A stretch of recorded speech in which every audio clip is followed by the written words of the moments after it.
हरिभक्तपराय संगीत अलंकार काशीनाथजी महाराज टेकाळी यांना साथ करतील हरिभक्तपराय संगीत विशारद बाळासाहेब महाराज पवार.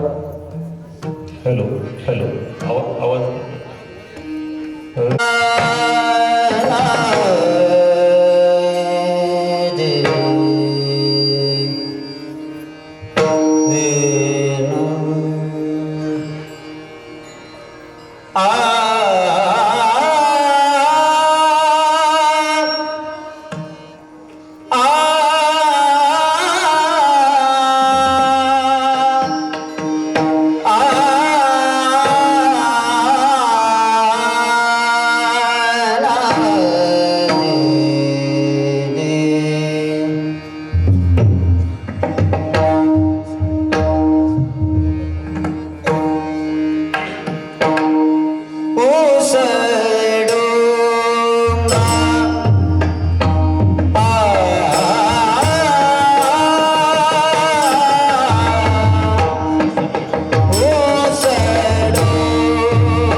डोंगा ही थोडा कमी केला तरी चालेल.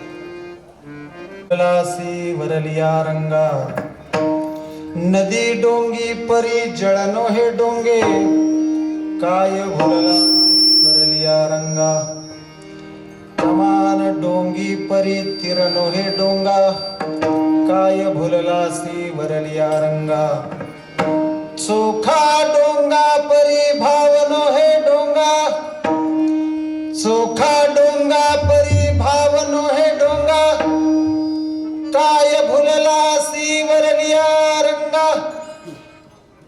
विठ्ठला विठ्ठला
मनोजीवं मारुततुल्यवेगं जितेन्द्रियं बुद्धिमतां वरिष्ठं वातात्मजं वानरयूथमुख्यं श्रीरामदूतं शरणं प्रपद्येत. रामनामकलि अभिमतदाता हित परलोक पितुमाता नहि कली करमन भगती विवेक रामनाम अवलंबन एक. काल नेमी कली कपट निधानो नाम सुमती समर्थ हनुमानो राम नाम नर केसरी कनक सिपु कलिकाल ज्यापक जन प्रहलाद जिमी कलिदलि सुरसाल. रामाय रामभद्राय रामचंद्राय वेदसे रघुनाथाय नाथाय सीताय पतये नमः. कैलासराणा शिवचंद्रमौळी फणींद्र माथा मुकुटी झळाळी कारण्य सिंधू भवदुःखहारी तुझे शंभो मद कोण तारी. या देवी सर्वभूतेषु शान्तिरूपेण संस्थितः नमस्तस्यै नमस्तस्यै नमस्तस्यै नमो नमः. समचरण सरोजं सान्द्रनीलाम्बुदाभं जगन्निहितपाणिं मण्डनं मण्डनानां तरुणतुलसीमाला कन्धरं कुण्डनेत्रं सदैव धवलहासं विठ्ठलं चिन्तयामि. स्वये भानुलो भानुआराध्येला तयाचे कुळी दीपको दिव्य झाला हरिभक्ती लागून तारी समजता. नमस्कार माझा सद्गुरू एकनाथा पांडुरंगा करू प्रथम नमन पांडुरंगा करू प्रथम नमन पांडुरंगा करू प्रथम पांडुरंगा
जयांचे केलिया स्मरण होय सकल विद्यांचे अधिकरण तेची वंदू श्री गुरुचरण ते नमस्कारो न्याता पंढरीच्या देवराया दंडवत तुझे पाया दंडवत तुझे पाया दंडवत तुझे पाया पंढरीच्या देवराया दंडवत तुझे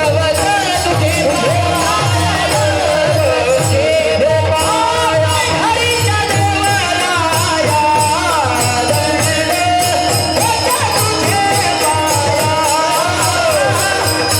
दंडवत तुझे पाया तुझे पाया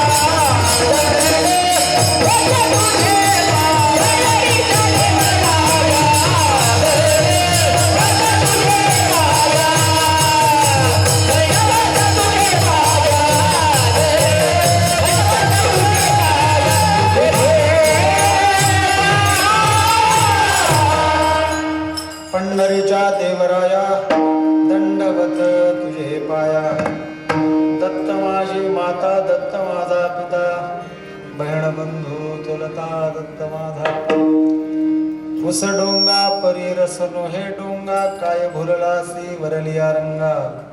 प्रस्तुत प्राप्त प्रसंगी भगवान दत्तात्रयाच्या जयंतीच्या निमित्तानं सुरू असलेला हा अखंड हरिनाम सप्ताह आणि आदरणीय हरिभक्तपरायण वैकुंठवासी रोहिदास महाराज यांचं हे प्रथम पुण्यस्मरण.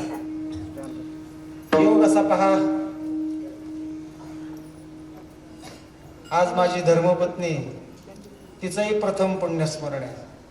आज 1 वर्षापूर्वी सकाळी 5:30 वाजता ती आम्हा सगळ्यांना सोडून निघून गेली. काय या बहीण भावाचं नातं असेल मला माहित नाही. काय दिवस निवडलाय चंपाषष्ठी. हा मेवणंच करून टाकलं मी आता रोहिदास महाराजांना. माझं मेवणा केलं की नातं वेगळं तयार होतं महाराज. मेवणा म्हणजे काय, बायकोचा भाऊ आपला मेवणा आणि बहिणीचा नवरा आपला मेवणा आणि दोघं एकमेकाचे कोण मेवणे जरी असले तरी बहिणीला म्हणजे मेवण्याची बहीण कोण तर त्याची बहीण असते. म्हणून मला आनंद वाटतो. हे पहा, आपल्या काही हातात नाही. उपजे ते नासे नासे ते पुनर्पी दिसे हे घटिका यंत्र जैसे परिभ्रमेगा. काळ चाललेला आहे आणि काळाच्या ओघात या सगळ्या गोष्टी घडणारच आहेत. पण हे एकदा स्वीकारलं की माणसाला दुःख होत नाही. विठ्ठल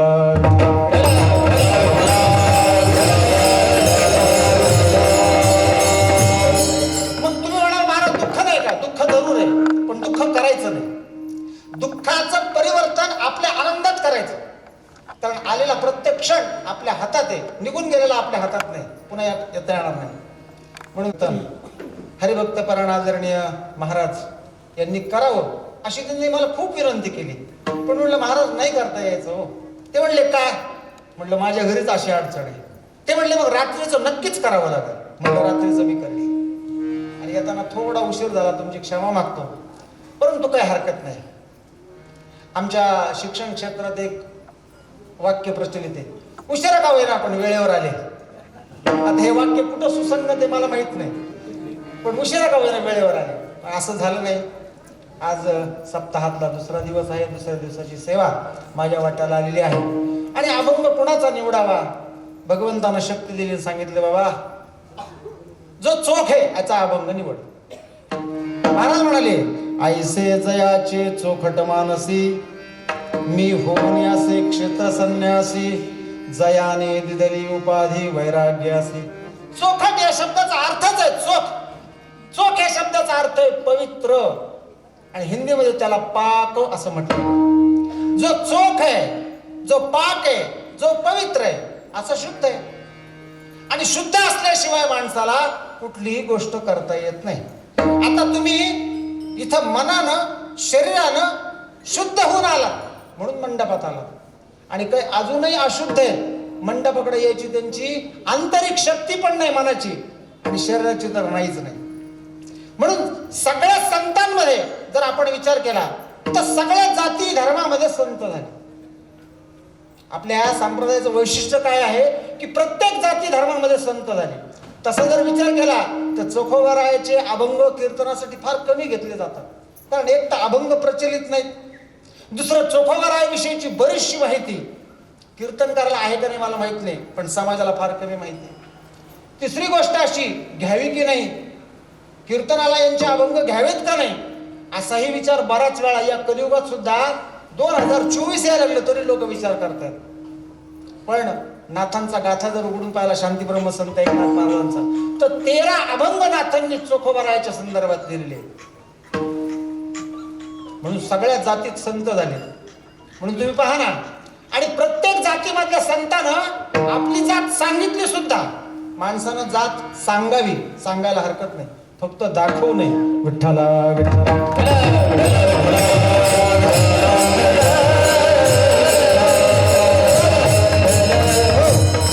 आता सांगावी म्हणजे काय, हरकत नाही सांगायला. हा, मी माळी आहे. आमचे सावतोबा महाराज सुद्धा काय म्हणाले, आमची माळियाची जात, आमची माळियाची जात, आमची माळियाची जात,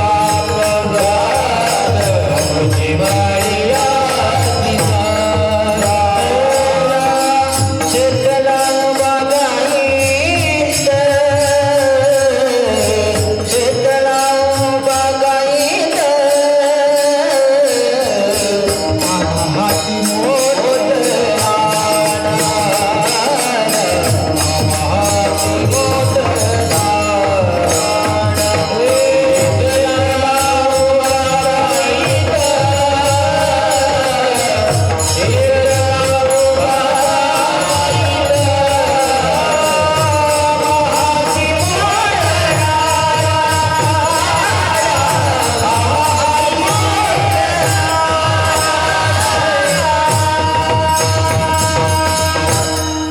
पाणी जाते फुलझाडा.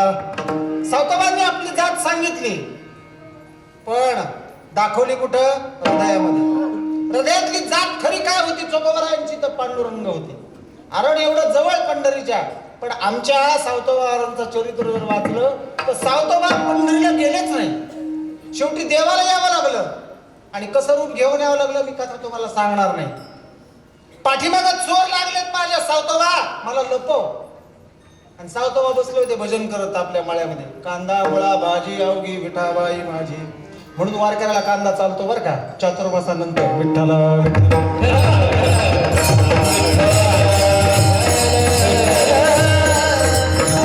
एवढं कशाला, आमच्या नामदारा सुद्धा म्हणतात, वांग भरून भरीत करी वरी कांद्याची कोशिंबिरी, यशोदे खराकडे चाल मला जीव घा. पण हा अभंग चातुर्मासाच्या नंतर लय बरं का महाराज. विठ्ठला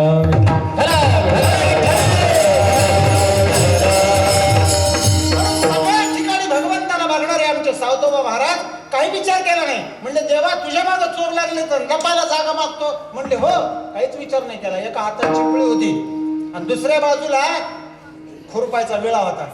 आता जातच माळ्याची. खुरप म्हणजे काय, नको असलेलं गवत काढणारे. हा, हरळी हरळी. ज्ञानोबा काय म्हणाले, वरी वरी पालवी खुडीजे. वरची वरची पालवी खुडून उपयोग नाही. अंतरंगातली जी हिरवळ आहे ती सगळी, अंतरंगातली जी हरळ आहे ती खुलली गेली पाहिजे. वरतून खुडतोय पण आतून वाढत चाललेली आहे. म्हणून तर महाराजांचा अभंग घेताना काय भुरलासी वरली या रंगा या शब्दाचं वर्णन करताना महाराज असं म्हणतात, वरचा रंग आहे प्रपंच आणि आतला रंग आहे परमार्थ. विठ्ठला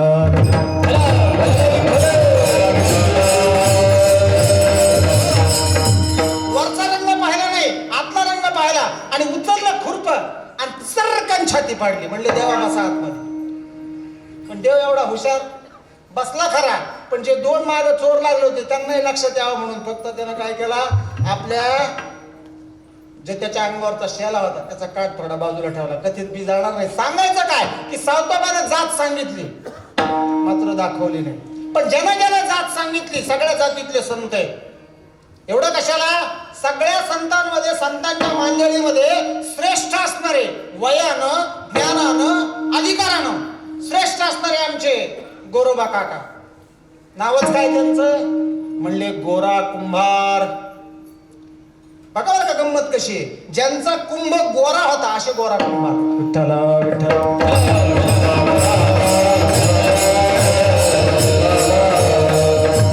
याला कुंभ म्हटलेलं आहे.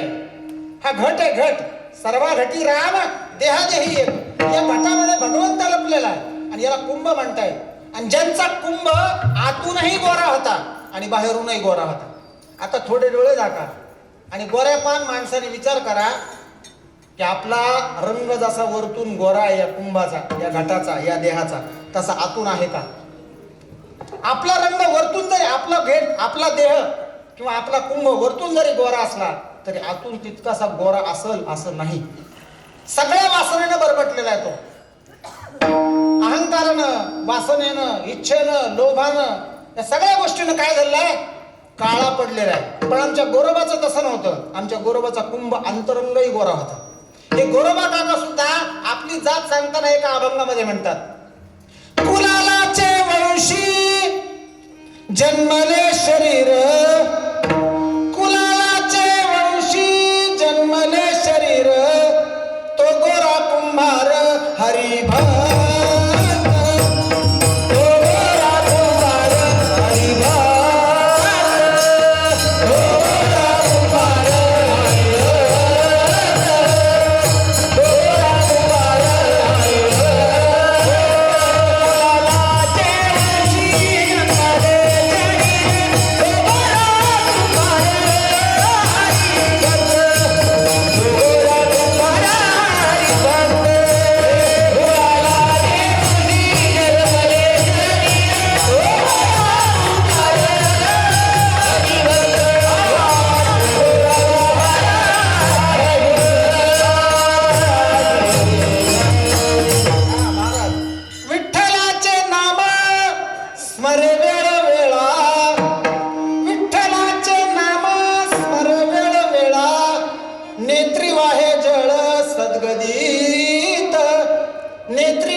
कुलालाचे वंशी, कुलालाच्या वंशामध्ये कोण जन्माला आला? हा गोरा कुंभार. पण काय करतो? भगवंताचं नामस्मरण घेतो. धंदा काय होता? चिखल तुडवायचं आणि मातीतून त्या चिखलातून काय करायचं? मडके घडवायचे. आणि नुसतं चिखल तुडवताना नाही, तुकोबाराचं प्रमाण त्यांना पाठ होतं, कामामध्ये काम, काही म्हणा राम राम. आपण काम करतो पण आपल्या कामाशी काम ठेवतो. रामाचं नाव आपण घेत नाही. पण रामाचं नाव जर काम करताना घेतलं तर सहज घेता येईल का नाही? सहज घेता येईल. हे आमच्या संतांनी आम्हाला शिकवलं म्हणून सगळ्या जातीत संत होऊन गेले. तसे एका अस्पृश्याच्या कुळामध्ये आमचे चोखोबराय जन्माला आले. तसं जर बघितलं तर तो काळ असा होता 12व्या शतकाचा. ज्ञानोबरायांच्या काळातला काळ असा होता. त्यावेळेस संतांची मांदिळ होती आणि सर्वांना अधिकार नव्हता. अधिकार होता फक्त उच्चवर्णीय समाजाला. आणि उच्चवर्णीय समाजानं आपली सत्ता, आपली पगडी, आपला पगडा आणि आपलं असणार सगळं वजन इतर समाजावर टाकलं होतं. मग जर उच्चवर्णीय सोडला तर बाकी सगळे कोण? बहुजन. बहुजनांना अधिकारच नाही. का अधिकार नाही? वेद ऐकायचा नाही, वेद भोकायचा नाही, वेद उच्चारायचा नाही.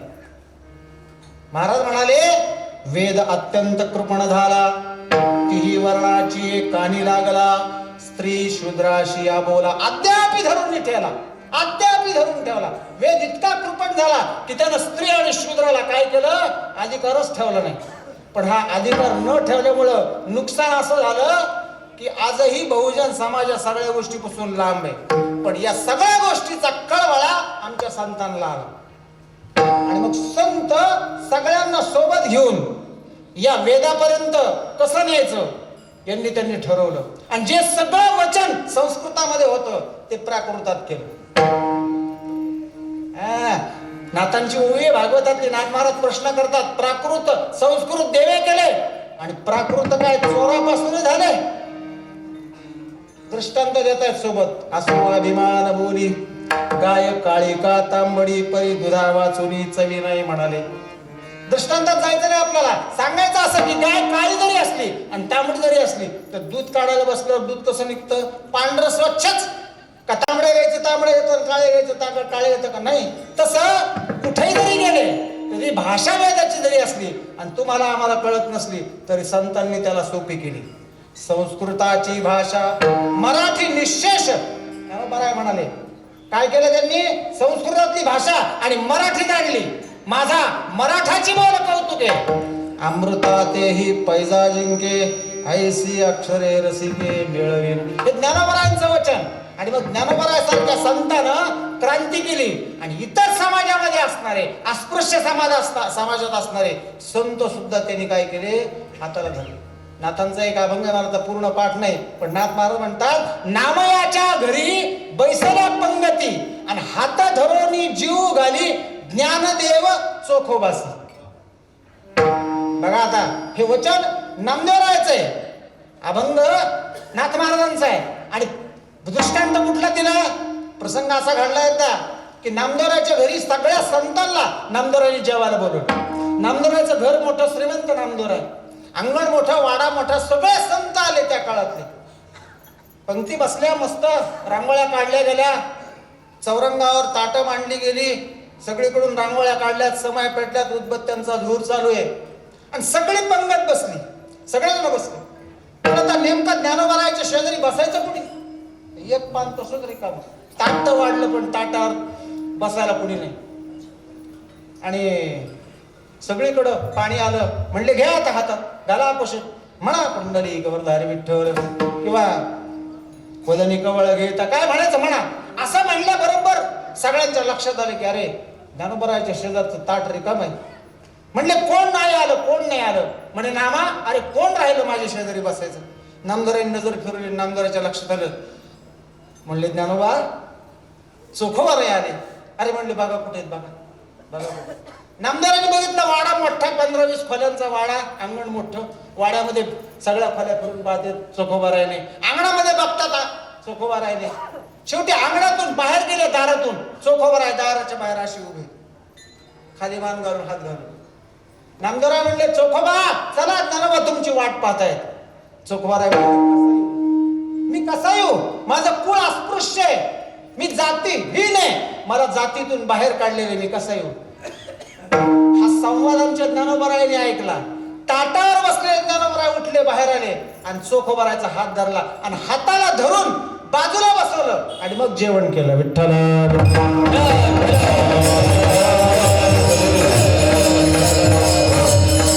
अधिकार चोखोबारायानं स्वतःच्या अधिकाराने मिळवला. चोखोबारायच्या अनेक चरित्रातले किस्से आपल्याला सांगता येतील. चोखोबारायचा एक गोड अभंग आहे. चोखोबाराय म्हणतात, एकांती बैसोनी करी गुज गोष्टी, धरोनी हनुवटी बुझावीत, धरोनी हनुवटी बुझावीत, नको बा मानू संसाराचा शिण, तुझ एक खूण सांगतो मी, तुझ एक खूण सांगतो मी, नको बा मानू संसाराचा शीळ. अभंग चोखोबारायचा आहे. चोखोबारायचा प्रसंग असा आहे, महाराज म्हणाले होणार ते होय, न होणार ते न होय, सुख दुःख पाहे कर्माधीन. अभंग चोखोबारायचा प्रसंग असा एकदा आला चोखोबारायच्या जीवनामध्ये की चोखोबारायाकडे गावकी होती आणि चोखोबाराय जातीनं कोण? म्हणले महार. आता महार या शब्दाचा अर्थ शास्त्रात असा केलेला आहे, ज्यांना महत्त्वाचा आहार होता असे महार होते आमचे चोखोबाराय. विठ्ठल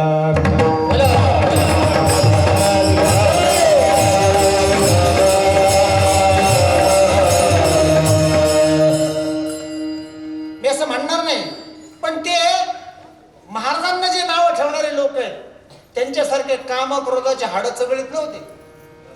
कशाचा आहार करत होता? महत्त्वाचा. आणि महत्त्व काय? एकच आहे, एक गाव आम्ही विठोबाचे,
त्याचं सार काय तर फक्त पांडुरंग, दुसरं काय सार. प्रसंग असा एकदा आला की महाराजांकडे गावकी होती आणि गावात एक घोडं मेलं. घोडं, चोखोबरायचं गाव, मंगळवेढा, आणि घोडं मेलं तर त्याचा वास सुटला. सगळ्या गावात वास यायला लागला त्याचा. आणि ते घोडं होतं नेमकं गावाच्या पाटलाच. आता वास सुटल्यावर सगळे पाटलाकडे म्हणले, ओ पटेल पवार, ते गाढव मेलं ना. अरे म्हणले, मग माझ्याकडे कशाला आले? जा चोखोबाला सांगा. सकाळची वेळ, ज्यांना चोखोबाविषयी राग होता असे लोक चोखोबरायच्या घरी गेले. सकाळची वेळ होती, चोखोबराय भगवंताची पूजा करत होते. पूजा आटोपली होती आणि ज्ञानोबरायची ज्ञानेश्वरी काढली होती. ओम नमो जयाद्या वेद प्रतिपाद्या जय जय स्वसंवेद्या देवा तुची गणेशू सकलार्थवती प्रकाशू म्हणे निवृत्तीदासू अवधारितो. आनंदात वाचन चाललं होतं आणि तेवढ्यात दारावर थाप पडली. मी शब्द उच्चारणार नाही, पण एकेरी भाषेत आवाज आला. असा आवाज आल्या बरोबर चोखोबरायच्या पत्नीनं दार उघडलं. सोयराबाईन म्हणली, काय काम आहे? बाजूला वा म्हणे. कुठे चोखोबा? म्हणले, पूजा करते. झालं ना शिवायचा भडमार सुरू. अरे का रे म्हणे चोख्या, हा पूजा करतो म्हणले? तुला अधिकार आहे ना पूजा करायचा? तुला कुणी अधिकार दिला? देवाचं नाव घ्यायचं तुला अधिकार नाही, पूजा करायचा तुला अधिकार कोणी दिला? बघा बर का, वाचन चाललं होतं ज्ञानेश्वरीच्या ओवीचं आणि कानावर पडत होत्या शिव्या. इकडे वाचत होते ओव्या आणि कानावर पडत होत्या शिव्या. अरे कुठं पूजा करता म्हणले? गावकी कर. चोखोबरायांनी ज्ञानेश्वरी उचलली, कपाळाला लावली. म्हणले, ज्ञानोबराया काय संकट आलं बघतो म्हणले. भगवंताला नमस्कार केला, पांडुरंगाच्या मूर्तीला. म्हणले, देवा सांभाळून घे. बाहेर आले. म्हणले, काय काय झालं? म्हणले, दादा काय झालं? काय झालं म्हणून काय विचारतो? अरे ते घोडं मेलंय. घोडं ने. चोखोबरायांनी दाव घेतलं, घोड्याचे पाय बांधले आणि ते घोडं गावाच्या बाहेर नेऊन टाकलं. इतका अपमान वाटला, इतकं वाईट वाटलं. अरे अरे अरे अरे भगवंता, एवढी तुझी मी पूजा करतो, एवढं तुझं नामस्मरण करतो, काय रे माझ्या वाट्याला आलं? तिथून वापस आले, देवाजवळ बसून गारणं करू लागले. आणि हे गारणं देवाजवळ चालू असताना त्यांच्या हनवटीला कोणीतरी हात लावलाय याची जाणीव आमच्या चोखोबरायला झाली. आणि चोखोबरायच्या मुखातून अभंग बाहेर पडला. एकांती बैसोनी करी गुज गोष्टी. एकांतात बसले होते आणि देवाशी बोलत होते. गुज गोष्टी चालल्या होत्या देवाशी. आणि तेवढ्यात त्यांच्या हनवटीला कोणीतरी हात लावलाय. आपण नाही का, आपलं लेकरू जर ऐकत नसेल तर जवळ घेतो, हनवटीला हात लावतो. बाळा, अरे खा रे राजा, अरे खा, तुझ्याच पोटात चालणार आहे, तुलाच बरं वाटेल. नाही खाल्लं तर उपाशी असेल, खा रे राजा. आपल्याला सुद्धा वाटतं की नाही, या वयात सुद्धा कुणीतरी आपल्या हनवटीला हात लावावा. आपल्याला कळत नाही, देव आपल्या पाठीवरून हात फिरवत असतो, पण आपल्याला कळत नाही. कारण आपण संसारात इतके गुंतलेलो आहे की आपल्याला देवाचा पाठीवरून हात फिरल्यावर सुद्धा कळत नाही. विठ्ठला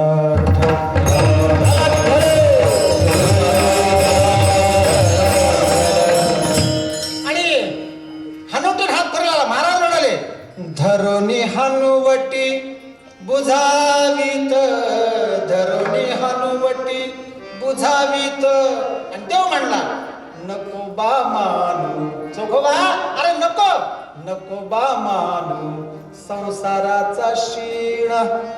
संसाराचा शीण मानू नको. मला सुद्धा कधी कधी असं वाटतं, 4 वर्ष राहिले सोडून द्या, ठेवून टाकावं राजीनामा, काय त्रास नोकरीचा. पण आता दुर्दैवानं पत्नी राहिली नाही. ती म्हणायची, का बरं सोडता इतक्या लवकर? मी म्हणलं, अगं फार कंटाळ येतो, फार त्रास होतो, जाणं येणं, नको नको त्याला समजून सांगावं लागतं. बरं आहे आपला आनंद हा. म्हणली, साहेब कोण आहे? म्हणलं आहेत. म्हणले, किती महिने राहिले साहेबाचे? म्हणलं 6 महिने. म्हणले, नको बा मानू नोकरीचा शीण. 6 महिन्यांनी परिस्थिती बदलाल का नाही?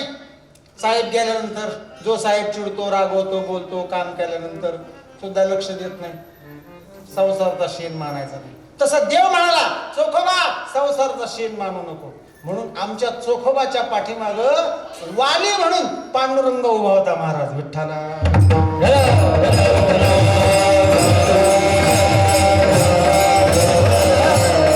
चोखोबाने जरी अस्पृश्य कुळात जन्माला आलेले असले तरी भगवंताच्या नामस्मरणानं इतकं श्रेष्ठ भगवंताचे भक्त झाले होते की अभंगाच्या रचना सुद्धा केल्या. म्हणून भगवंत त्यांच्या घरात नांदत होता. आपल्याला फक्त रामायणातला वाली माहितीये, पण दुसरा वाली आपल्याला माहित नाही. रामायणातल्या वालीची कथा तुम्हाला माहितीये, अगदी थोडक्यात सांगतो. काय वालीची कथा आहे? ज्यावेळेस प्रभू रामचंद्रानं वालीला बाण मारला आणि वाली ज्यावेळेस खाली पडला त्यावेळेस वालीच्या शरीरामध्ये दुखदुख होती. आणि ही बातमी जेव्हा वालीच्या पत्नीला कळाली, हरिभक्त परमादरणीय रामायणाचार्य इथं आहेत, ही बातमी जेव्हा वालीच्या बायकोला कळाली, तारा तिचं नाव, तारा आली तिथं, तारेला जेव्हा कळाली तेव्हा तारेनं काय केलं, वालीचं डोकं आपल्या मांडीवर घेतलं आणि तारा विलाप करायला लागली मोठ्याने.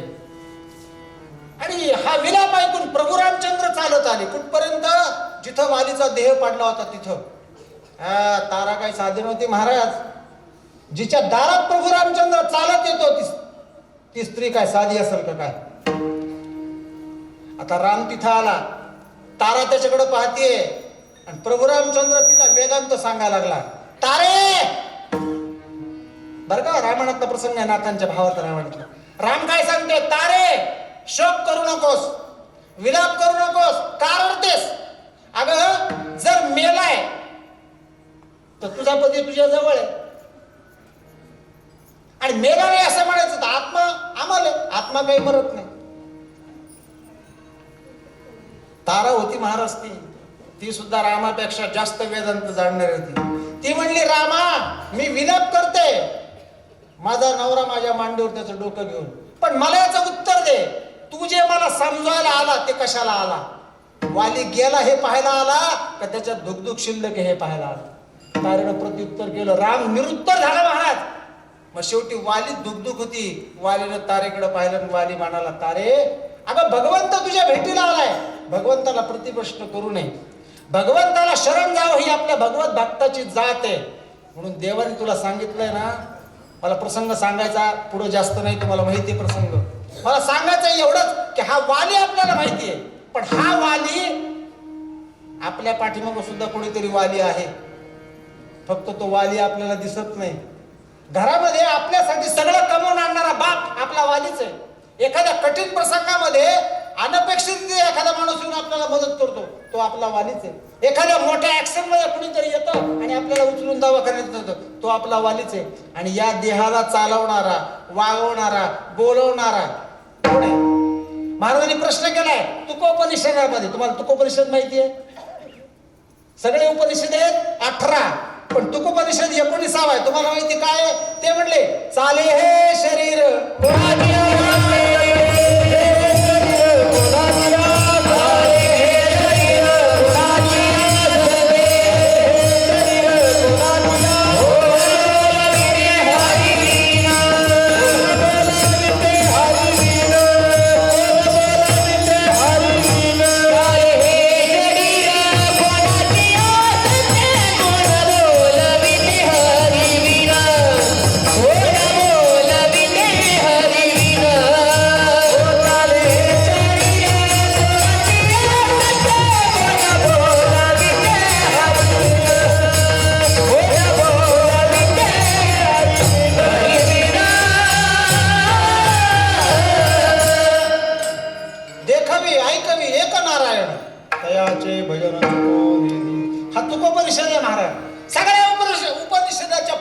आमच्या तुकोबरायांनी प्रश्न करून उत्तर दिली. तसं भगवंत आमच्या चोखोबरायाच्या घरी नांदत होता. बरं, चोखोबरायाचा जन्म कसा? तो फारच वेगळा. चोखोबरायाचा जन्म कसा? एकदम वेगळा. कसा? तो चोखोबरायाचे आई वडील हे भगवंत पांडुरंगाचे नित्य उपासक, आणि एकही वारी चुकली नाही. दरवर्षी वारीला जावं, नित्य नियमाला जावं. एक वर्षी वारीला निघाले आणि वारीला निघताना ज्या गावात राहत होते त्या गावाच्या पाटलानं आवाज दिला, म्हणले ओ या, म्हणले. गेले वाड्यात उभे राहिले. ही पद्धत उभी राहायची त्या काळच्या लोकांची, अशी मानवर करायची नाही, चौकात उभे राहिले. आणि त्यांनी सांगितलं, म्हणले वारीला चालले ना? म्हणले हो. म्हणले एवढी ही करंडी घेऊन जायची, म्हणले टोपली. म्हणले काय हरकत नाही. म्हणले काय? म्हणले टोपलीत आंबे 101. किती? 101. म्हणली टोपली घ्यायची आणि सोबत चिठ्ठी दिली. कोणाला? बडव्याला. आणि सांगितलं की या टोपलीमध्ये, या करंडीमध्ये 101 आंबे दिलेले आहेत. पांडुरंगाला प्रसाद दाखवावा आणि उरलेला प्रसाद आपण सेवन करा. चिठ्ठी दिली सोबत. आता अशिक्षित विचार होते चोखोबारायचे वडील, आई. उचलली करंडी, निघाले पंढरपूरला. रस्त्याने जाता जाता जाता दुपारची वेळ, उन्हाळ्याचे दिवस, आणि एक म्हातारा आला हो समोर. अगदी जख्ख म्हातारा, वाकलेला, काठी हातात घेतलेली, सगळं शरीर लटलट लटलट लटलट कापतय. आला आणि चोखोबारायच्या वडिलाच्या समोर उभा राहिला आणि म्हणला, बाबा अरे काय करे, खायला दे रे, म्हणले मला. आणि जवळ यायला लागला. ते दोघही माग सरकले. म्हणले बाबा आम्हाला शिव नको, म्हणले आम्हाला शिवशिन तर तुला विटाळ होईल. म्हणले कशाचा विटाळ आलाय? बघावर का गंमत. मला एक गोष्ट कळती, जो सगळ्याला शिव नाही, कसला विटाळ आला? विठ्ठला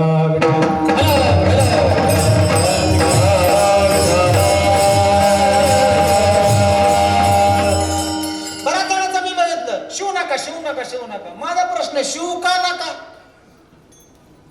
आम्ही एका दर्शनाला गेलो महाराजांच्या, आणि तसे पायाची मांडी घालून अंगठ्यावर धोतर टाकून बसले होते. आम्ही आपलं पाया पडवलो. त्यांचे शिष्य म्हणले, हो महाराज पायाला हात लावू नका. म्हणले महाराजांना शिवलेलं चालत नाही. म्हणलं शिवलेलं चालत नाही, पण तो सगळ्याला शिवला त्याचं काय? तो सगळ्याला शिवणाच आहे ना. तो ज्या दिवशी शिवणार नाही त्या दिवशी हे एवढं मोठं असणारं शरीर झालं शेव. विठ्ठला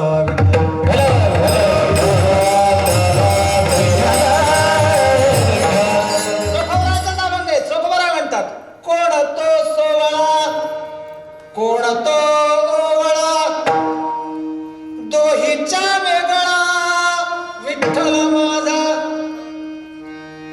कोणाशी विटाळ कशाचा हो झाला, मुळीच संचला सोवळाची, मुळीच संचला सोवळाची. कोणाशी विटाळ कशाचा हो झाला. जन्माला आला तरी विटाळ आहे आणि मेला तरी विटाळ आहे. जन्माला येतो ना विटाळ येतो, मरताना जर त्याला विटाळ आहे तर मधला जन्म काय? सगळा घोटाळाच. विठ्ठला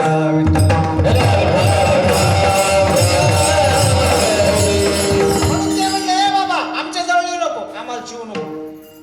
आता तो म्हातारा जवळ आला, म्हणला लवकर काहीतरी खायला दे, नाही तर मी मरतो. म्हणले आता उन्हाळ्याचे दिवस आहे, मला एकदम तहान लागली. म्हणले खूप, पहिल्यांदा काहीतरी खायला दे. आता ते पुरुषाचं हृदय जरा स्त्री इतकं कोमल नसतं. चोखोबारायची आई म्हणली, अहो आंबे येत ना म्हणे, एक आंबा करू. अगं म्हणले 101 मोजून दिले, आणि उद्या बडव्याने जर मोजले आणि एक आंबा कमी पडला म्हणून आपल्याला बोलला तर? अहो म्हणले नंतरच नंतर पण याचा जीव तर वाचन ना. म्हणले द्या. म्हणले उचलला एक आंबा आणि म्हणले घे बाबा. त्यांनी आपला हातात घेतला वरतून, यांनी वरतून टाकला, हातात घेतला आणि त्यांनी असा ओबड धोबड चोखला. कस तरी ओबड धोबड आपला चोखला आणि असा अर्धवट चोखलेला. म्हणलं घे तुला वापस. आता घ्यावा कसा? चोखोबारायच्या आईनं पदर केला, पदरात घेतला. तसाच अर्धवट चोखलेला आंबा. कशासाठी घातला माहिती का? जर बडव्याने विचारलं तर 101 हिशोबाला असावा म्हणून. गेल्या पंढरीला, ठेवली करंडी, चिठ्ठी दिली. बडव्याने पाहिलं तर त्या काळातला बडव्या होता बरं का तो. या काळातला नव्हता, पावर कमी झालेला, पावर बाज बडव्या होता त्यावेळेसचा. जेव्हा मोजले 1 2 3 4 50 54 70 99 100, एक कमी पडला हिशोबाला.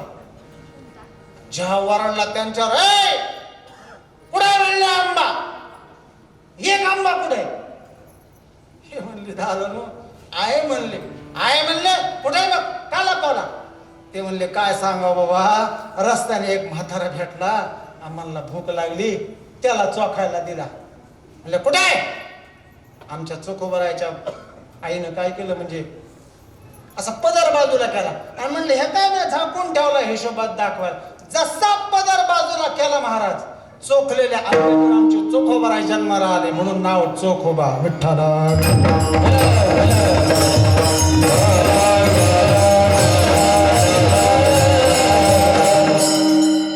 मला सांगा, आता इथे जेवढे आंबे बसलेत, या प्रत्येक आंब्याला देवानं चोखलेलं आहे का नाही? सांगा बरं. बिना चोखलेला एक तरी आहे का? फक्त एवढं असं, एखाद्याला जरा जीव लावून चोखला असन, एखाद्याला ओबड धोबड चोखला असन, आणि एखाद्याला जरा पार खरडून बास साल बिल सगळी काढून. ज्या दिवशी देव आपल्याला चोखणं बंद करील, त्या दिवशी सगळे त्याला प्रिय झालेले असतील. विठ्ठल.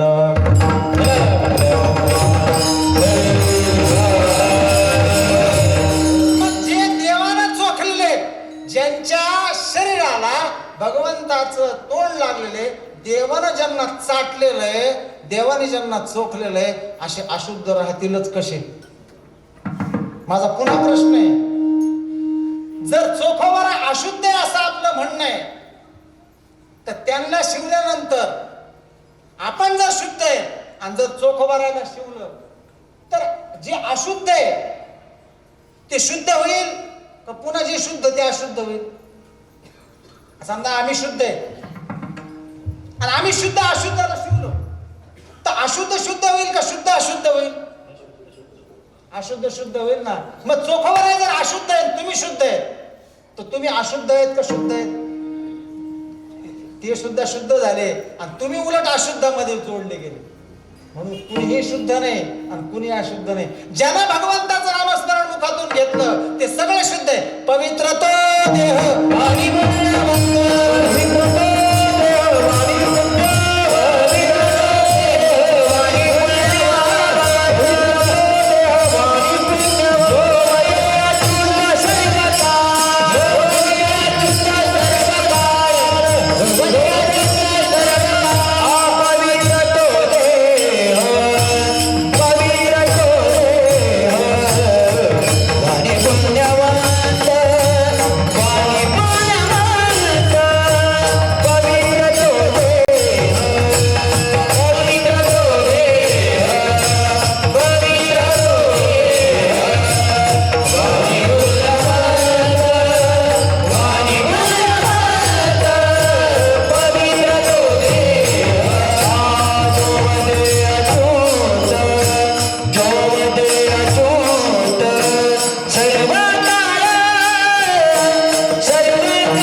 संपला, विषय मिटू नका.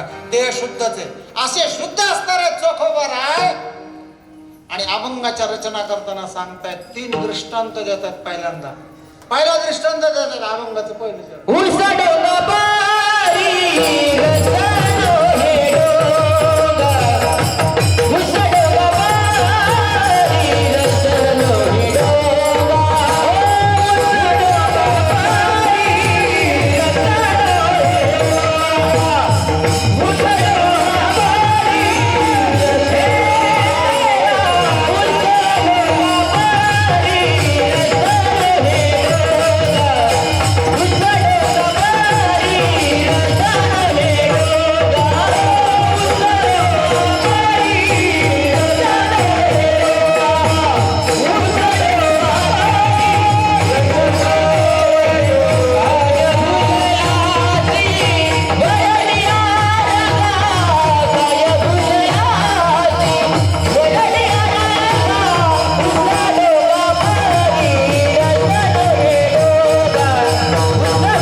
दे. 3 दृष्टांत दिले. महाराज म्हणतात पहिल्या दृष्टांतात उस डोंगा परी. डोंगा या शब्दाचा अर्थ आहे वाकडा. हा, आता इथं उसाचं उदाहरण दिलंय. ऊस डोंगा. ऊस कसा आहे आपल्याला सगळ्याच माहिती, तुम्ही शेतकरी, सध्या ऊसाचे दिवस आहे. ऊस कसा आहे वाकडा तिकडा आहे. पण ऊसाला जर चरख्यात घातलं किंवा एखादा दांडगा व्यक्ती त्याचे 2 तुकडे करून असं पिळतो, ग्लास भर रस निघतो पिळला तर. ऊस जर रसदार असेल, मग रसाचा जर आकार पाहिला तर त्याला आकार आहे का काही? त्याला आकारच नाही. वाकडा तिकडा असणारा ऊस पिळला की रस कसा झाला? सरळ झाला. ऊस डोंगा पण ऊस जरी वाकडा आहे तर रस कसा आहे? रसनो हे डोंगा. महाराज म्हणजे रस वाकडा नाही. दुसऱ्या दृष्टांतात म्हणाले नदी डोंगी परी. नदी डोंगी परी फिर दो हे डोंगा. नदी डोंगी परी जळ दो हे डोंगा. जळ दो हे डोंगा. जळ दो हे डोंगा. जळ दो हे डोंगा. जळ दो हे डोंगा. नदी डोंगी परी जळ दो हे डोंगा. नदी डोंगी परी जळ दो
आलो. 2 चरणाचा आपण 20 मिनिटांमध्ये विचार करू. 9ला थांबायचं ना आपल्याला. महाराज म्हणाले उसडोंगा परी रसनो हे डोंगा काय भुरलासी वरलिया रंगा. काय भुरलासी वरलिया रंगा लक्षात ठेवायचं. कारण संतांनी वरचा रंग पाहिलाच नाही आणि ते आपल्याला तेच सांगतात की वरचा रंग पाहूच नका. मग वरचा रंग पाहणं कधी बंद होईल? आपण तर वरच्या रंगावर बोलतो आणि वरचे रंग आपले अनेक आहेत. वरचे रंग कोणकोणते आहेत? रूपाचा वरचा रंग आहे, ज्ञानाचा वरचा रंग आहे, सत्तेचा वरचा रंग आहे, हा अहंकाराचा वरचा रंग आहे. कुणी सत्तेनं वरच्या रंगात ताकद दाखवतं, तर कुणी रूपाने दाखवतं, तर कुणी पैशाने दाखवतं, तर कुणी अधिकाराने दाखवतं. आता माझा एखादा मोठा अधिकारी राहतो, तो वरचाच रंग आहे त्याचा, आतला रंग त्याला काय माहिती. माझ्यावर जरी समजा तो एक कर्मचारी म्हणून चिडला, तर त्याला अंतरंग काय माहिती, माहित नाही. त्याने अंतरंग बघितल्यानंतर तो नतमस्तक. म्हणून संत म्हणतात की वरचा रंग बघू नका. आणि आपलं असंच आहे सगळं, आपण वरच्याच रंगाकडे बघतो, कारण वरच्या रंगात आपण जास्त बोलतो. म्हणून तुम्हाला माहितीये का, ज्या वेळेस लग्न होतं, लग्न झाल्यानंतर ते गौरी हराची पूजा होती पहा, ज्यांचं झालं त्यांना माहिती. त्यावेळेस तिथला रंगनाथ घ्यावा लागत. कोण उचलतं ते? नवरा. आणि ते उचलायला परवानगी कोण देतं? त्या नवऱ्याची सासू.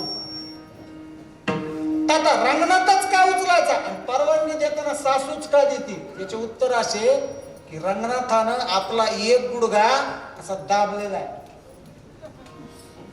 आणि एक हात त्याचा उंच आहे आणि एक पाय त्याचा असा तरंगत आहे. आता रंगनाथ देताना ती सासू जावयाला असं सांगते की बाबा आजपासून तू गृहस्थाश्रमामध्ये आला, म्हणजे प्रपंचात आला, तर तू काय कर, देवानं जसा गुडघा दाबलाय, जमिनीमध्ये रुतवलाय, तसा ऋतून परमार्थ कर आणि प्रपंच असा लांगडा ठेव. हा आता का असले याचं उत्तर तुम्हाला काय विचारू का? अंतरंगात विचारून पहा आपलं कसं आहे.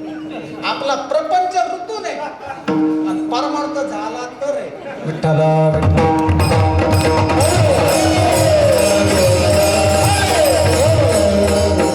म्हणून आतला रंग पाहायचा. नाथ महाराज म्हणाले, माझे स्वरूपी ज्याचे चित्त अखंड जडले असे भजनयुक्त, त्यासीच बोलिजे मदभक्त, संत सज्जन तो जाणावा. नाथांच्या भागवतातली उभी. नाथ महाराज म्हणले माझ्या स्वरूपावर, रूपावर नाही. आता इथं रूप बाह्यरंग आहे आणि स्वरूप अंतरंग आहे. प्रत्येकाचं स्वरूप आहे. तुमचं माझं स्वरूप काय? तर भगवंताचं भजन. धर्मराय म्हणाले, मानव जात सकळ स्वभावताच भजनशील, जन्मताच आपण कोण आहे? तर भगवंताचं स्वरूप आहे. पण आपण विसरलो आणि आपण गंध लावू लागलो. मोठाले गंध, उभे गंध, आडवे गंध, खांद्यावर गंध, कमरेवर गंध, इकडं गंध, पार कपाळ गंधाने भरलं सगळं त्याचं. फक्त इथं लावित नाही देणशिबे. विठ्ठला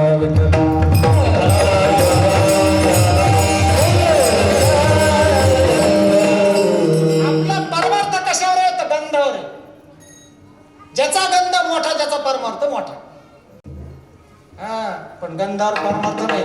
गंध खूप मोठा लावलाय, पण गंध कशासाठी लावला याचा जर गंध नसेल, बोललेलं कळतं ना, गंध खूप मोठा लावला पण गंध कशासाठी लावला याचा जर गंध नसेल, तर तो तुमच्या परमार्थाला सुटलेला दुर्गंध आहे.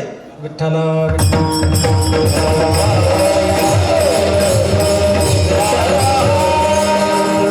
अंतरंगामध्ये डोकून पाहायची वेळ कधी येईल? महाराज म्हणाले, माझ्या स्वरूपावर, माझे स्वरूपी ज्याचे चित्त, माझ्या स्वरूपावर ज्याचं चित्त आहे. बघा आता रूप आणि स्वरूप आहे, दोन शब्दामध्ये जमीन आसमानचा फरक आहे.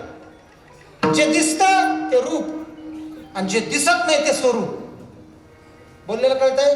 जे दिसतं ते रूप, पण जे दिसत नाही ते स्वरूप. आता माझं स्वरूप तुम्हाला दिसतंय का? नाही दिसत, पण माझं रूप दिसतंय. म्हणून भगवंताचं रूप दिसतंय, भगवंताचं स्वरूप पाहता आलं पाहिजे आपल्याला. तुकोबराय म्हणले, पाहू द्या रे मज विठोबाचे मुख. आहे की नाही? म्हणजे काय झालं? रूपाचं वर्णन केलं. पण नाथ महाराज म्हणतात, समचरणी उभा चैतन्याचा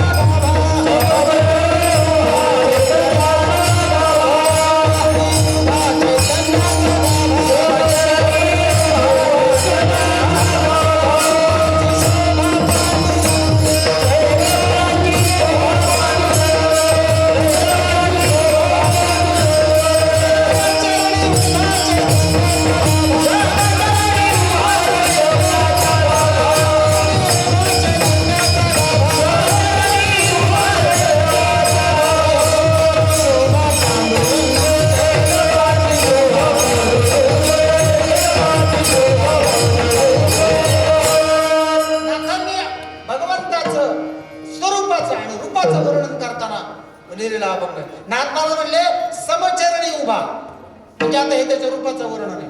पण पुढे म्हणल्या उत्तरार्धामध्ये चैतन्याचा गाभा. आता चैतन्य काय दिसतं का? चैतन्य नाही, पण जाणीव आहे का नाही? ज्ञानोबराच्या समाधीवर डोकं टेकवलं आणि पायातून वीज चमकून डोक्यापर्यंत गेली नाही, अंग शहारलं नाही आणि डोळ्यातून थेंब बाहेर आले नाही आणि कंठ सद्गतीत झाला नाही, तो माणूस मराठी मातीतलाच नाही महाराज. म्हणून नाथ महाराजांनी ज्यावेळेस भगवंतात म्हणजे आमच्या ज्ञानोबरांचं दर्शन घेतलं, त्यांना अभंग सुचला. सर्व सुखाची लहरी ज्ञानाबाई अलंकापुरी. सर्व सुखाची लहर अंगातून निघून जावी एवढी ताकद ज्ञानोबराच्या दर्शनामध्ये. मग हे जी ताकद आपल्याला जाणवते हे स्वरूप आहे.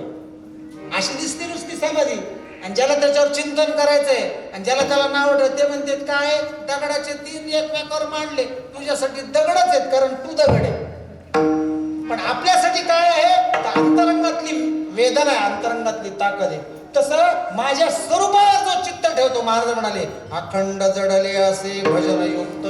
आणि जो नुसतं स्वरूपावर चित्त ठेवतो असं नाही, सतत माझं नामस्मरण जो करतो विठ्ठल विठ्ठल विठ्ठल विठ्ठल विठ्ठल विठ्ठल विठ्ठल विठ्ठल विठ्ठल दिवस रात्र, असा जो कोणी असेल मग तो कोणी असू दे, मग तो पॅन्ट शर्ट घालणारा असू दे, लुगडं घालणारा असू दे, नऊवार घालणारा असू दे, फ्रॉक घालणारा असू दे, किंवा जीन पॅन्ट घालणारा असू दे, किंवा धोतर नेहरू शर्ट घालणारा असू दे, कोणी असू दे, वरच्या रूपावर जायचंच नाही, अंतरंग पाहायचं त्याचं काय.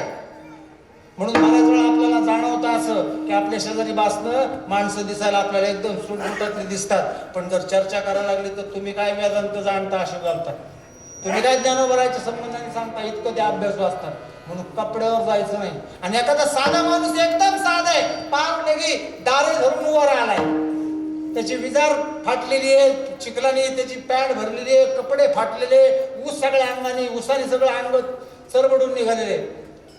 पण ज्ञानेश्वरीतली एखादी गोवी घेऊन जर तो बोलायला लागला तर आपलं सुद्धा डोकं चक्रावून जाताना असं वाटतं बापरे दिसायला सर्वसामान्य माणूस, पण ज्ञानोबराय त्याच्या मुखातून बोलतात. म्हणून अंतरंग पाहायला पाहिजे. तसं आमच्या चोखोबराय म्हणतात वरचा रंग बघू नका. उदाहरण दिले नदी डोंगी परी जळलो हे डोंगे. नदी वाकडी तिकडे आहे पण त्याच्यातलं पाणी वाकडं तिकडे नाही. तिसऱ्या चरणामध्ये म्हणले कमान डोंगी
कमान डोंगी परी तिरणो हे डोंगा. कमान म्हणजे धनुष्य. धनुष्य वाकडं आहे पण त्याच्यातून सुटणारा बाण वाकडा नाही, तो सरळ आहे. म्हणून प्रत्येकानं घरी गेल्यानंतर आरशामध्ये स्वतःचा चेहरा पहा आणि ओठ पहा. ओठ, आपले ओठ धनुष्याच्या आकाराचे. आतापर्यंत पाहिले नसतील तर जरूर पहा. फक्त धनुष्य उभे, आपले ओठ आडवे. म्हणून याच्यातून सुटणारा बाण तो वाकडा नाही, हे लक्षात ठेवा. हे वाकडं यासाठी दिलंय की सोडताना जो शब्द बाहेर सुटणार आहे बाण रूपानं तो जरा व्यवस्थित. आणि दुसरा तिसरा सोडण्यापेक्षा देवाचं नावच सोडा ना, म्हणजे सरळ सुटत. इकडं तिकडं जाणार नाही, कुणाच्या हृदयात घुसणार नाही. बरोबर आहे. बरं, ज्याच्या हृदयात घुसायला पाहिजे त्याच्या हृदयात घुसला तर बरं आहे, नाही तर हा मेला. आणि नंतर काय म्हणलं, मग मेरा दिल तुट गया. तुझ्या शब्दाने तुटणार आहे बाबा. त्याच्यामुळे तिकडं जायचंच नाही. महाराज म्हणले कमान डोंगी परी हे डोंगा काय भरलासी भरली या रंगा. आणि या सगळ्या दृष्टांताचा सिद्धांत शेवटच्या चरणात केला.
म्हणाले, चोखा डोंगा परी भावनो हे डोंगा.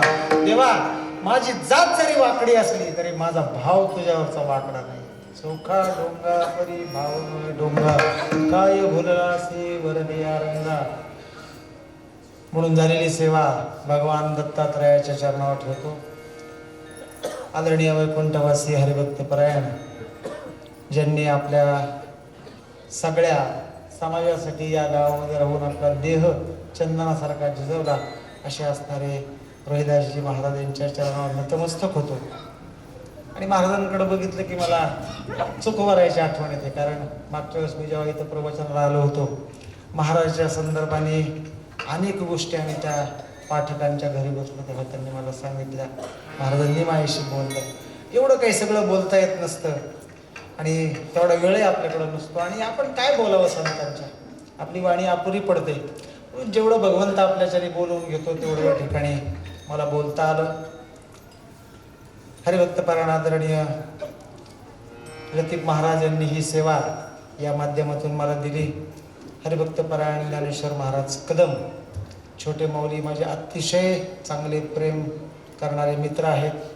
खूप माझ्यावर प्रेम करतात. आपण सगळ्या जणांचं माझ्यावर प्रेम आहे. त्या नात्यातून आमचा परिचय झाला. नाथांची चरित्र कथा पैठणला नाथांच्या मंदिरामध्ये झाली होती, त्यावेळेसपासून आमचा परिचय वाढत गेला आणि वाढतच गेला. जे वाढतं तेच प्रेम असतं, आहे की नाही? जे वाढतं तेच प्रेम असतं. कमी होतं ते प्रेम नसतं, कमी होतं ती वासना असते. म्हणून जे वाढत जातं, वाढत येईल भजीजे, जे वाढतं ते प्रेम आहे, म्हणून वाढत जातं. अशा निमित्तानं तुमचं माझंही प्रेम वाढत. शांतीब्रह्म संत एकनाथ महाराजांच्या राहत्या वाड्यामध्ये भगवंतानं जिथं पवित्र अशा रांजणामध्ये पाणी भरलेलं आहे, बस त्या मंदिरात तुम्ही आलात की तुम्ही माझ्या घरात आलात. आपण सगळ्यांनी नाथांच्या दर्शनाला यावं, माझ्याकडेही यावं अशी सगळ्यांना विनंती करतो. उत्तम अशी साथ सर्व गायनाचार्यांची मिळाली. हरिभक्त परायण आदरणीय बाळासाहेब महाराज 10-15 वर्षापूर्वी त्यांच्या गावी त्यांनी मला कीर्तन दिलं होतं. मला अजून आठवतं, जागराचं कीर्तन केलं आपण 9 वर्ष. आणि त्याच्यानंतर एकदा आमची भेट झाली, पण मधल्या काळात आमची भेट झाली नाही. आज त्यांच्याकडे बघितल्यानंतर जरा मला बरं वाटलं, जरा तब्येत छान झाली त्यांची पहिल्यापेक्षा. जरा बरं वाटलं मला बघितल्यानंतर. क्षणभर मला वाटलं नाही, असं वाटलं मोठे भाऊ आहेत त्यांचे. इटाल्यानंतर वांडेकर महाराजांची भेट झाली. आदरणीय रामाचार्य देवीदास महाराज त्यांची भेट झाली. आपल्या सर्व गायनाचार्यांच्या चरणावर नतमस्तक होतो. मी पॉम्पलेटमध्ये शोधलं गायनाचार्यांचे नाव आहेत का, मला सापडले नाही. पण सगळ्यांची नावं घेणार नाही, तेवढा वेळ आपल्याकडे कमी आहे. म्हणून पुन्हा एकदा तुमच्या सगळ्यांच्या चरणावर नतमस्तक होतो. ज्यांनी सेवा दिली महाराज, तुमच्याही चरणावर नतमस्तक होतो. अतिशय उत्तम साथ महाराज आपणही दिली, मृदंगावर महाराज आपणही दिली. तुम्हालाही दंडवत प्रणाम करतो. उत्तम अशी साथ हार्मोनियमवर ज्यांनी दिली त्यांच्याही चरणावर नतमस्तक होतो.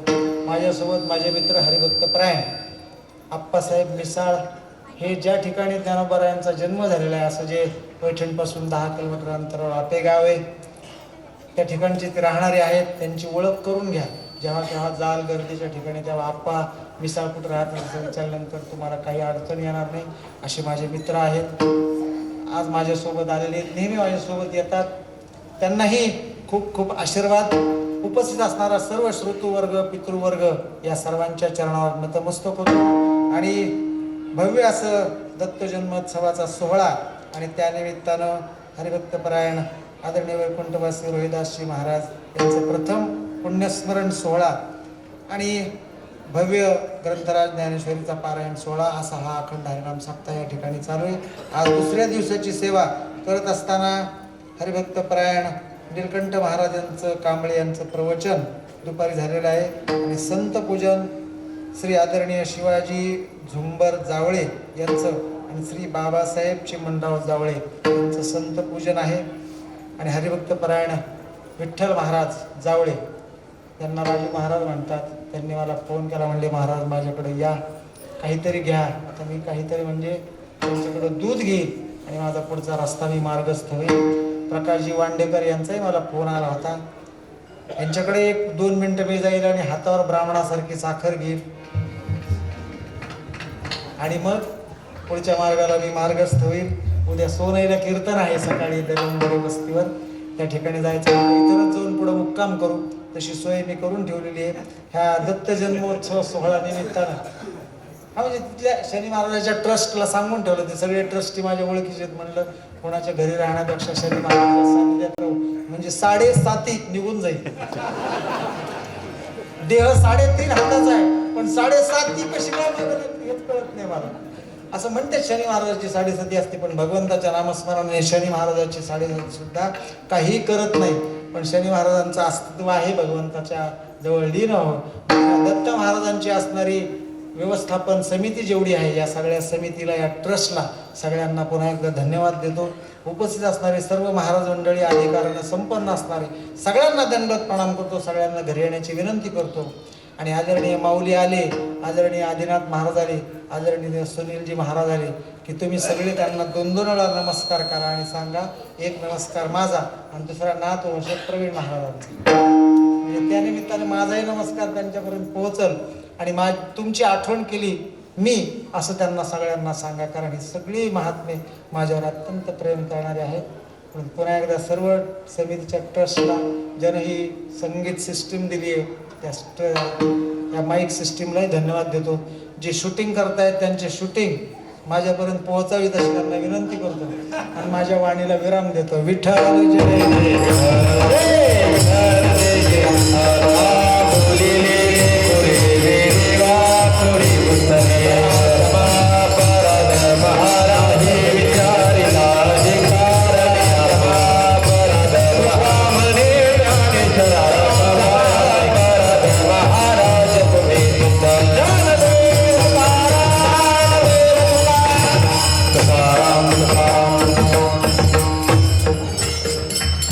परमपूज्य गुरुवर्य वैकुंठवासी खाली बसा 1-2 मिनिटं सहकार्य करा. आज या ठिकाणी परमपूज्य गुरुवर्य वैकुंठवासी रोहिदासजी महाराज यांच्या प्रथम पुण्यस्मरण सोहळ्याच्या दिनी शांतीब्रह्म श्री एकनाथ महाराजांचे वंशज परमपूज्य श्री हरिभक्ती परायण महाराष्ट्रातील एक मान्यवर कीर्तनकार प्रवीणजी महाराज गोसावी यांची कीर्तन सेवा या ठिकाणी आज संपन्न झाली. आदरणीय महाराजांना दत्त साधक आश्रम देवस्थान ट्रस्ट चांदा व चांदा ग्रामस्थांच्या वतीनं खूप खूप धन्यवाद. आदरणीय महाराजांच्या शुभ हस्ते गुरुपौर्णिमेच्या पर्वावर या ठिकाणी समाधी मंदिराचं भूमिपूजन संपन्न झालं होतं आणि आज चंपा षष्ठीच्याच दिवशी आदरणीय महाराजांचं गुरुवर्य महाराजांच्या वैकुंठ गमन सोहळ्याच्या दिवशी या ठिकाणी कीर्तन सेवा संपन्न झाली. महाराज न चुकता षष्ठीची वारी करायची आणि आज काहीतरी योगायोग असले पाहिजेत. शांतीब्रह्म एकनाथ महाराजांचे वंशज आज महाराजांच्या षष्ठीच्या वैकुंठ गमन सोहळ्याच्या दिवशी या ठिकाणी कीर्तन सेवा संपन्न झाली. आदरणीय महाराज आपल्याला चांदा ग्रामस्थांच्या वतीनं व सर्व भाविकांच्या वतीनं खूप खूप धन्यवाद. आदरणीय महाराजांचं संतपूजन करण्यासाठी मी निमंत्रित करतो व्यासपीठावर चांदा गावचे माजी उपसरपंच आदरणीय भाऊसाहेब पाटील जावळे यांना. आदरणीय महाराजांचं संतपूजन आणि सन्मान आदरणीय भाऊसाहेब पाटील जावळे यांनी करावा अशी त्यांना विनंती आहे. त्याचप्रमाणे आज या भव्य अशा अखंड हरिनाम सप्ताहाला सदिच्छा भेट देण्यासाठी भजन सम्राट आदरणीय श्री हरिभक्तीपरायण बाळासाहेबजी महाराज पवार या ठिकाणी उपस्थित आहे. आदरणीय महाराजांचा सन्मान या ठिकाणी श्री पवार साहेब यांनी करावा अशी मी विनंती करतोय. बाळासाहेबजी महाराज पवार भजन सम्राट आदरणीय श्री हरिभक्तीपरायण बाळासाहेबजी महाराज पवार. भजन सम्राट आदरणीय श्री हरिभक्तीपरायण काशीनाथजी महाराज टेकाळे यांचा सन्मान चांदा गावचे माजी उपसरपंच आदरणीय एकनाथ अण्णा जावळे यांना विनंती आहे. आपण आदरणीय युवा गायनाचार्य काशीनाथजी महाराज टेकाळे यांचा सन्मान करायचा आहे.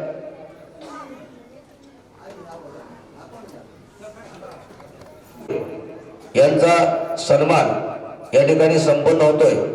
त्यांचा सन्मान शांतीब्रह्म एकनाथ महाराजांचे वंशज आदरणीय श्री हरिभक्तीपरायण प्रवीणजी महाराज गोसावी यांना मी विनंती करतोय, आपण ज्येष्ठ कीर्तनकार आदरणीय श्री हरिभक्तीपरायण बाबूरावजी महाराज सोनवणे यांचा सन्मान आणि संतपूजन करावं अशी आपल्याला विनंती आहे.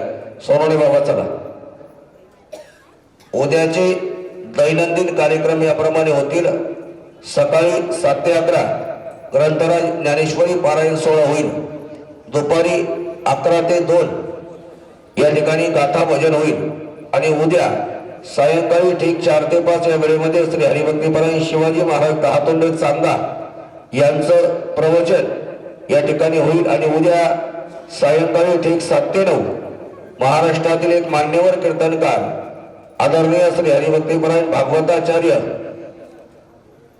नाना महाराज सूर्यवंशी आळंदी देवाची यांचं कीर्तन या ठिकाणी संपन्न होईल. आजचं तिन्ही सत्रातलं जे अन्नदान आहे ते गुप्तदानामधून आहे. तरी यानंतर सर्व भाविकांना विनंती आहे, आपण सर्वांनी महाप्रसाद घ्यायचा आहे. अशा गोसावी बाबांच्या शुभ हस्ते या ठिकाणी संपन्न होतोय.